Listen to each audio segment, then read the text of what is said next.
Assalamualaikum warahmatullahi wabarakatuh. Alhamdulillah wa syukurulillah wa la hawla wa la quwata illa billah. Para mahasiswa yang saya cintai, alhamdulillah pada kesempatan kali ini kita masih diberikan suatu kenikmatan yang luar biasa sehingga bisa beraktivitas dalam perkuliahan kewarganegaraan. Oke, sekarang kita akan bahas tentang identitas nasional. Sejauh mana kalian mengenal dan juga mempertahankan identitas nasional? Ini contoh kasus pengklaiman kebudayaan Indonesia oleh negara lain. Ini Anda lihat ya, ini Riau Ponorogo yang diklaim budaya Malaysia. Ini batik juga demikian, ini juga diklaim oleh budaya Malaysia juga ya. Anda lihat di sini. Ya. Kok bisa? Bahwa yang namanya reok itu adalah budaya dari Ponorogo, Jawa Timur. Tapi kok bisa di Malaysia? Kenapa? Nah, ini ternyata ada suatu cerita. Ya, ada cerita. Ada warga Ponorogo yang mencari kerja di sana sehingga menjadi warga negara Malaysia. Dia mengembangkan seni reoknya ini. Akhirnya di hadapan pemerintahnya kok bagus sekali sehingga diklaim. Makanya dalam hal ini ya, supaya negara yang mempunyai suatu kebudayaan ya, supaya tidak diklaim dengan negara asing perlu adanya hak paten ya. Jadi didaftarkan ke UNESCO gitu ya, didaftarkan bahwa kalau seandainya terjadi klaim sepihak maka bisa diajukan ke Mahkamah Internasional gitu ya. Ini satu contoh, budaya-budaya kita ini banyak dibajak oleh negara-negara asing gitu ya. Oke. Hakikat identitas nasional, ada identitas, ada nasional. Ciri khas dalam identitas ini adalah keadaan khusus yang melekat pada diri seseorang, kelompok orang, atau dapat dikatakan juga sebagai sekumpulan ciri khusus yang dapat membedakan dengan yang lain. Ini identitas ya. Kalau contohnya identitas mahasiswa STI Surakarta, ini harus mempunyai perbedaan dengan yang lain gitu ya. Namanya jaket alma mater warna biru ya. Terus logonya STI. Itu kan sudah membedakan dengan mahasiswa yang lain gitu ya. Oke.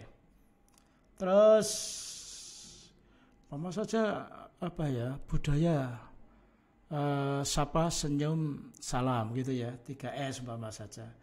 Ini menjadi budaya. Kalau mungkin mahasiswa lainnya juga nggak ada seperti itu. Ya. Kalau dulu saya pernah mengajar di Universitas Amikon, ciri khas mahasiswa di sana pakai dasi. Ya, tidak semuanya mahasiswa itu pakai dasi pada waktu kuliah kan gitu. Jadi itu adalah merupakan suatu identitas tersendiri ya. Nah sekarang pengertian nasional ini adalah suatu identitas yang ada dalam melekat pada kelompok-kelompok yang berada di dalam suatu wilayah yang terkait oleh kesamaan budaya, agama, budaya, keinginan, dan juga cita-cita. Ya, coba nanti kita akan lihat kan. Identitas nasional ini 5 unsur, yaitu 5 unsur atau 5 azas dari jati diri bangsa Indonesia, yaitu berketuhanan, berkemanusiaan, memiliki persatuan, berkerakyatan, dan berkeadilan. Ini identitas nasional. Ya.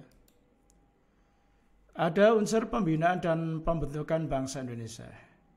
Ini ada nasib sejarah, yaitu persamaan nasib pada waktu Indonesia masih dijajah itu ya. Ini kalau kita lihat itu dari atas ke bawah nih ya, asal usul bangsa kita ini kan dari bangsa pendatang ya, yaitu ras Malayan atau Mongolid. Kalau saya belajar pada waktu kecil itu adalah nenek moyang kita adalah dari Gujarat, dari Yunan gitu ya, datang ke Indonesia. Nenek moyang berdagang sehingga mendiami di Indonesia ini. Terus kebudayaan adalah dominasi dari cara hidup suatu bangsa. Contohnya adalah sebagai pelaut, sebagai transportasinya, terus gotong royong, sosialnya tinggi gitu ya. Tempat tinggalnya itu adalah dulu sering berpindah-pindah, tapi pindah-pindahnya itu adalah masih dalam satu kelompok gitu ya. Tempat tinggalnya adalah di tanah air, di seluruh ini. Terus ada lagi di sini adalah nomor 4 itu adalah nasib sejarah. Sama-sama nasib dijajah oleh Belanda. Biasanya kalau satu nasib itu menjadi saudara yang karib ya, yang kental. Cita-cita hidup bersama, yaitu menjadi negara termotivasi, cita-cita yang luhur, yaitu menjadi negara yang merdeka, berdaulat, sehingga mencapai suatu tatanan yang adil dan makmur gitu ya. Terus ada unsur identitas nasional, ada suku bangsa, ada agama, kebudayaan, bahasa dan sebagainya. Kalau kita bicara masalah suku Baduy, itu adalah identitas nasional, yaitu suku bangsa. Kalau kita bicara masalah Islam, itu adalah unsur identitas nasional di bidang agama. Terus kalau kita menjadi orang yang ramah, sopan, itu adalah kebudayaan orang Indonesia, yang orang Timur terkenal dengan sopan, ya, menyapa orang dan sebagainya. Terus ada bahasa, yaitu kalau kita bicara masalah bahasa Sunda, berarti itu adalah unsur identitas nasional di bidang bahasa, gitu ya, dan lain sebagainya. Loh, kenapa waktu Bung Karno memproklamirkan Indonesia itu bukan menggunakan bahasa Jawa? Bukan bahasa Jawa. Karena Bung Karno itu kan orang kuat dari orang Jawa. Inilah jiwa besarnya Bung Karno, yaitu menggunakan bahasa Melayu menjadi bahasa Indonesia. Jadi bahasa Indonesia itu adalah bahasa Melayu. Maka kita dengan Malaysia, dengan Singapura, dengan Brunei itu adalah satu rumpun, yaitu rumpun Melayu. Ya, bahasanya kita mengerti. Ya, ini suatu contoh demikian. Kalau seandainya Bung Karno itu menggunakan bahasa Jawa, alangkah beratnya orang-orang Sumatera, orang-orang di luar Pulau Jawa, karena bahasa Jawa itu mengenal berbagai macam kosakata ya. Makan aja berapa itu? Ada dahar, maem, nedo. Tak hitung yang kasar itu ada 5 ada itu. Tapi kalau bahasa Indonesia cukup makan. Jadi simple, bisa dipelajari oleh orang banyak. Inilah jiwa besarnya Bung Karno. Bahasa Indonesia adalah merupakan identitas nasional.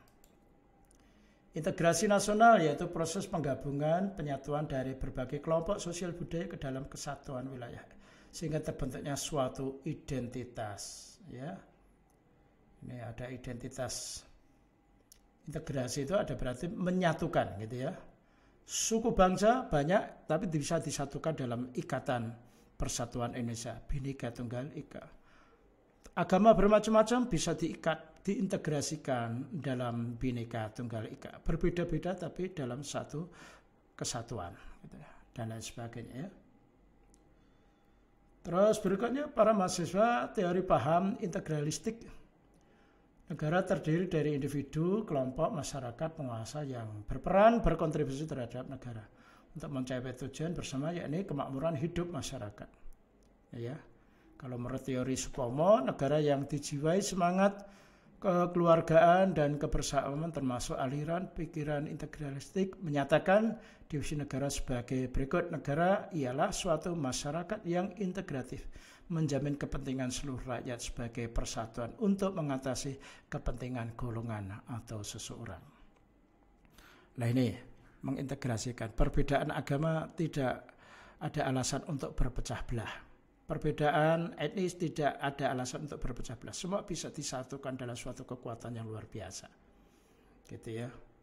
Kalau perbedaan agama saya kira enggak masalah. Kadang-kadang seagama pun juga bisa pecah karena paham yang dipakai berbeda-beda. Kalau tidak ada suatu tasamuh, kebersamaan akan menjadi intoleransi, gitu ya. Oke, para mahasiswa yang berbahagia, saya kira cukup dalam materi ini. Kita jumpa lagi di lain kesempatan. Kurang lebihnya mohon maaf. Sampai jumpa lagi dengan acara dan gelombang yang sama. Sekali merdeka, tetap merdeka. Usikum wa nasib taqwallah. Wassalamualaikum warahmatullahi wabarakatuh.